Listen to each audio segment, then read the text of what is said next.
Olá, sejam muito bem-vindos e bem-vindas ao Bootcamp de Cloud Compute e Serverless. Me chamo Glaucia Lemos e sou Cloud Advocate na Microsoft. Nesse primeiro módulo, nós vamos falar um pouquinho a respeito de fundamentos da computação em nuvem. Com isso, nesse módulo, nós vamos aprender sobre o que é computação na nuvem,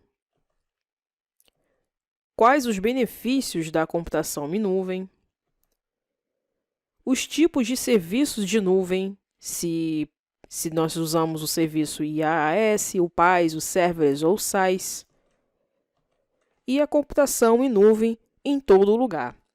Incluso também que nessa parte, neste módulo, nós vamos aprender quais são os benefícios, os tipos de computação em nuvem e qual é a melhor escolha, se nós devemos escolher se é uma nuvem pública, privada ou híbrida.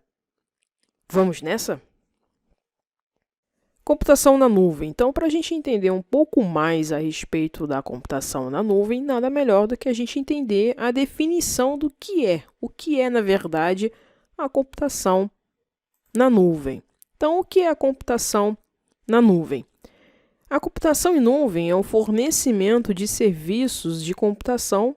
Entre eles estão inclusos desde servidores, armazenamento de dados, banco de dados, rede, software, análise de dados, inteligência artificial, IoT, machine learning e, melhor, tudo pela internet, ou seja, tudo dentro da nuvem para oferecer inovações mais rápidas, recursos flexíveis e economias de escala. Você normalmente paga apenas pelos serviços de nuvem que usa, ajudando assim a reduzir os custos operacionais, a executar sua infraestrutura com mais eficiência e a escalonar conforme as necessidades da sua empresa, que de vez em quando elas acabam mudando. Assim que você aluga recursos, como espaços de armazenamento ou ciclos de CPU em computadores de outras empresas. Você também paga apenas pelo que usa. A empresa que fornece esses serviços é conhecida como um provedor de nuvem. E aqui na Microsoft, o nome do nosso provedor é justamente o Azure. Então, quais são os benefícios da computação em nuvem? Então, a computação em nuvem ela traz inúmeras vantagens para todas as pessoas, incluso principalmente para as organizações ou empresas. Então, a gente agora vai conhecer alguns dos motivos comuns pelos quais as organizações estão adotando os serviços de computação em nuvem.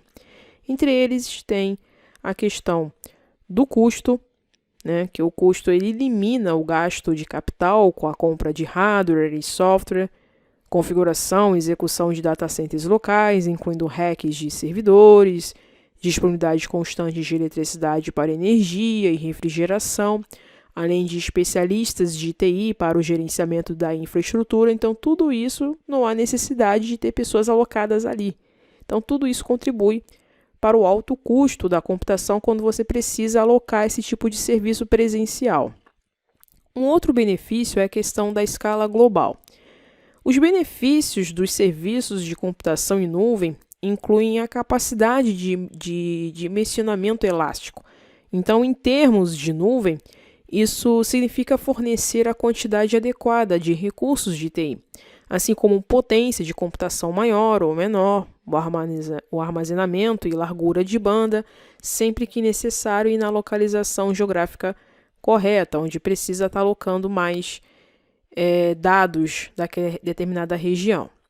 Um outro benefício, a questão do desempenho, até porque os maiores serviços de computação em nuvem são executados em uma rede mundial de data centers seguros, que são atualizados regularmente com as mais recentes gerações de hardware de computação rápida e eficiente.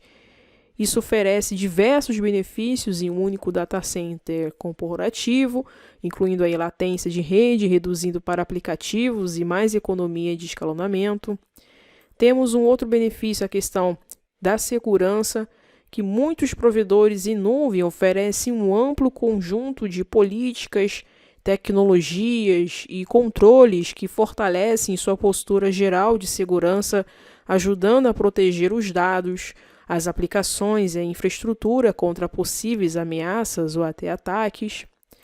Temos aí também outro benefício, a questão da velocidade, que a maior parte dos serviços de computação em nuvem é fornecida por um autosserviço e sob demanda, para que até grandes quantidades de recursos de computação possam ser provisionadas em minutos, normalmente com apenas alguns cliques, fornecendo às empresas muita flexibilidade e aliviando a pressão do planejamento da capacidade.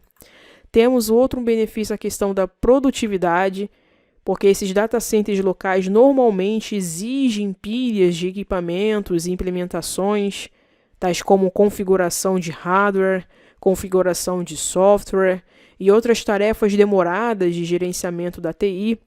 Então, com a computação em nuvem, ela acaba removendo a necessidade de muitas destas tarefas para que as equipes de TI possam investir o seu tempo na obtenção de suas metas comerciais mais importantes. E, finalmente, um outro benefício é a questão da confiabilidade. Então, a computação em nuvem ela facilita, ela reduz os custos de backup de dados, recuperação de desastre e continuidade dos negócios, já que os dados eles podem ser espelhados em diversos sites redundantes na rede do provedor em nuvem. Então, vamos aqui conhecer alguns tipos de computação em nuvem.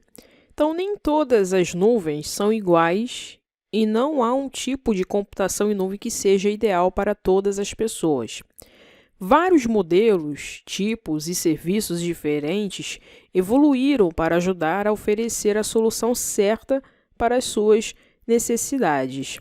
Então, pode acontecer de, primeiro, você precisa determinar o tipo de implantação de nuvem ou a arquitetura de computação em nuvem na qual os seus serviços de nuvem serão implementados. Então, existem 3 maneiras diferentes de implantar serviços de nuvem, sejam elas numa nuvem pública, numa nuvem privada ou até mesmo numa nuvem híbrida. Então, a partir de agora, nós vamos entender o que seria cada uma delas, o que seria uma nuvem pública, o que seria uma nuvem privada e uma nuvem híbrida. Nuvem privada. Então, uma nuvem privada, ela se refere a recursos de computação em nuvem usados exclusivamente por uma única empresa ou até mesmo uma organização. Uma nuvem privada, ela pode estar localizada fisicamente no data center local da empresa. Algumas empresas também pagam provedores de serviços terceirizados para hospedar sua nuvem privada. Uma nuvem privada é aquela em que os serviços e infraestrutura são mantidos em uma rede privada. Então, dependendo do tipo do provedor que você vai escolher, você pode escolher se você vai querer adotar uma nuvem localizada fisicamente no data center local da sua empresa ou através de um provedor de nuvem. Uma nuvem pública, elas pertencem a um provedor de nuvem, de serviço de nuvem terceirizado. Pode ser o Azure, o AWS ou o Google Cloud também, e são administradas por ele, que fornece recursos de computação, tais como servidores e armazenamento pela internet. O Microsoft Azure é um exemplo de nuvem pública. Com uma nuvem pública, todo o hardware, software e outras infraestruturas de suporte são de propriedade e gerenciadas pelo provedor de nuvem. Então, você acessa esses serviços e gerencia sua conta usando o navegador da web. No nosso caso aqui na Microsoft, a gente usa o portal Azure. As nuvens híbridas, elas combinam com nuvens públicas e privadas, por uma tecnologia que permite que dados e aplicativos sejam compartilhadas entre elas, permitindo que os dados e as aplicações se movam entre as nuvens privadas e públicas. Uma nuvem híbrida acaba oferecendo à sua empresa uma maior facilidade, mais opções de implantação e ajuda a otimizar a sua infraestrutura, segurança e conformidades existentes.